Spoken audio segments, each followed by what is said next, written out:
This young monk tied a rope around a frog, attached a stone, and dropped it in water, weighed down. The frog could barely jump.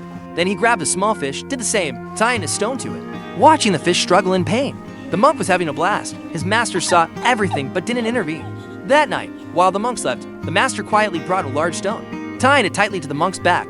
When the monk woke, he begged his master to untie it, but the master told him to first find all the animals he bound and free them. If even one animal had died, the stone would stay on his back forever. Panicked, the monk rushed to the river. Luckily, the frog was alive.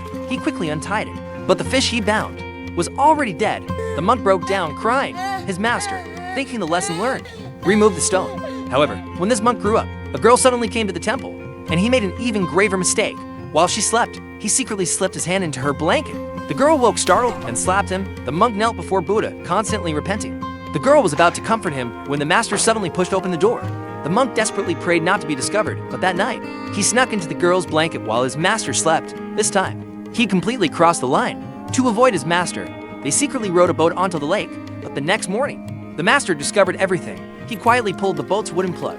As water filled the boat, the sleeping pair suddenly awoke.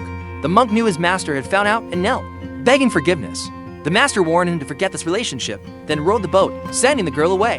That night, the monk couldn't sleep. He actually waited until his master slept, then left the temple, carrying a Buddha statue on his back. However, the master knew the monk had secretly left but didn't try to stop him at all. He knew if the monk wanted to leave, he couldn't be held back. Many years later, he saw his disciple's photo in the newspaper. His former student was now wanted citywide for murdering his wife. He let out a deep sigh. The monk had finally received the consequences he deserved for his wicked thoughts.